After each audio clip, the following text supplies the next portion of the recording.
পিরোজপুরের কদমতলা ইউনিয়নের সাবেক প্রধানমন্ত্রী ও বিএনপি চেয়ারপারসন প্রয়াত বেগম খালেদা জিয়ার রুহের মাগফিরাত কামনায় দোয়া ও আলোচনার সভা অনুষ্ঠিত হয়েছে।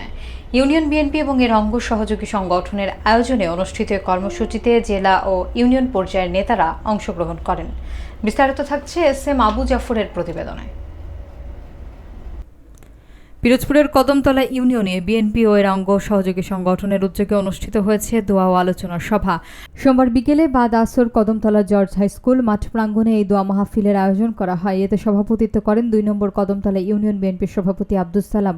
কর্মসূচিতে উপস্থিত ছিলেন পিরোজপুর জেলা বিএনপির আহ্বায়ক মোহাম্মদ নজরুল ইসলাম খান, কেন্দ্রীয় নির্বাহী কমিটির সদস্য, পিরোজপুর ১ আসনের বিএনপির মনোনীত সংসদ সদস্য প্রার্থী অধ্যক্ষ আলমগীর হোসেন, জেলা বিএনপির সদস্য সচিব সাইদুল ইসলাম সহ জেলা ও ইউনিয়ন পর্যায়ের একাধিক নেতৃবৃন্দ। আলোচনা সভায় বক্তারা বেগম খালেদা জিয়ার রাজনৈতিক জীবন, গণতন্ত্র ও দেশের মানুষের জন্য তার ভূমিকার কথা স্মরণ করেন। একই সঙ্গে মরহুমার আত্মার মাগফিরাত কামনা করা হয় এবং শোক সন্তপ্ত পরিবার ও দলের নেতাকর্মীদের জন্য ধৈর্য ধারণের তৌফিক প্রার্থনা করা হয়। দোয়া মাহফিলে বিএনপি ও অঙ্গ সহযোগী সংগঠনের বিভিন্ন পর্যায়ের নেতাকর্মী, স্থানীয় গণ্যমান্য ব্যক্তি এবং সাংবাদিকরা উপস্থিত ছিলেন।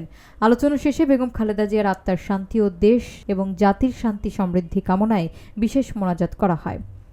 আমরা আমাদের দেশনেত্রীকে দেখেছি যখন আমাদের রাষ্ট্রপতি জিয়াউর রহমান জীবিত ছিলেন, তখন উনি শুধুমাত্রই একজন গৃহিণী ছিলেন।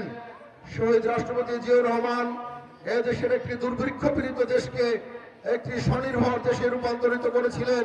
তখন আমাদের নেত্রী শুধুমাত্রই একজন রাষ্ট্রপতির স্ত্রী হিসেবে, দেশের ফার্স্ট লেডি হিসেবে বাংলাদেশে তখন কখনো ভূমিকা রাখেন নাই, কোনো প্রভাব বিস্তার করেন নাই।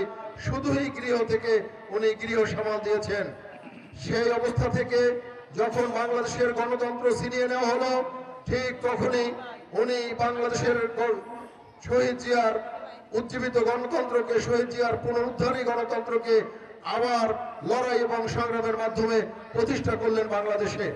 সেই থেকে শুরু করে ওনার এই ৩০-৩৫ বছরের পথ চলায় আমরা কখনো দেখি নাই আমাদের কোনো নেতা নেত্রী সম্পর্কে, এমনকি অপর দলের কোনো নেতা নেত্রী সম্পর্কেও উনি একটি কটু মন্তব্য করেছেন, একটি নোংরা কথা বলেছেন। পাশাপাশি আমরা অন্য দলের নেতা নেত্রীদের আচার আচরণও আমাদের মনে আছে, আপনাদের সকলেরই মনে আছে। আমাদের নেতা শহীদ রাষ্ট্রপতি জিয়াউর রহমান যখন একদল বিপদগামী সৈনিকের হাতে শাহাদাত বরণ করেছিলেন, ৩৫ বছর পরে আমাদের নেত্রী গত ৩০ তারিখে মারা গিয়েছেন, ৩১ তারিখে জানাজা হয়েছে। সমস্ত পেপার পত্রিকা নিউজ করেছেন। দেশের মানুষের অন্তরের অন্তঃস্থলে সে নিজে প্রতিষ্ঠিত করেছিলেন তার দৃঢ় রাজনৈতিক বিশ্বাসের কারণে, দূরদর্শী রাজনৈতিক চিন্তার কারণে এবং স্বৈরাচারী এরশাদ সরকারকে পতন করার সংগ্রামে আওয়ামী লীগের বিরুদ্ধে, এই স্বৈরাচারী শাসকদের বিরুদ্ধে তিনি যে অনবদ্য সংগ্রাম করেছেন, দৃঢ়তার সহিত সামনে দাঁড়িয়েছেন।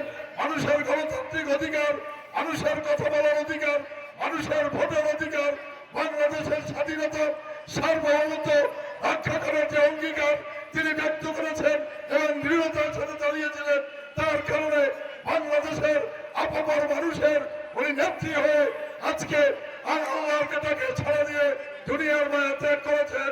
কিন্তু ওনার এই দৃঢ়তা এবং সততা আজকে বাংলাদেশের মানুষের কাছে উনি নেতা হিসেবে প্রতিষ্ঠিত হয়েছেন। তার নেতৃত্বে, যোগ্য নেতৃত্বে এই দল বারবার ৩বার তিনি ক্ষমতায় নিয়েছেন। এই দলের প্রাইম মিনিস্টার হয়েছেন ৩বার। তিনি কোনোদিন একটি সিটে হারেননি, ৫টি সিটে করে তিনি সবসময় সংসদ সদস্য হতেন। আমরা জানি, সকলে আপনারাও জানেন। সেই নেত্রী যিনি বারবার এই যে এরশাদ স্বৈরাচারকে হটিয়েছেন, এই হাসিনা স্বৈরাচারের বারবার তার একটি কি ছিল যে হাসিনা যতদিন এরকম একতরফা নির্বাচন করবে, এই নির্বাচনে তিনি অংশগ্রহণ করেন নাই। ওই এরশাদ স্বৈরাচারের নির্বাচনেও তিনি অংশগ্রহণ করেন নাই।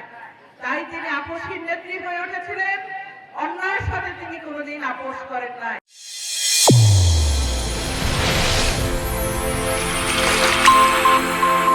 চ্যানেল A1 হৃদয়ের স্পন্দন।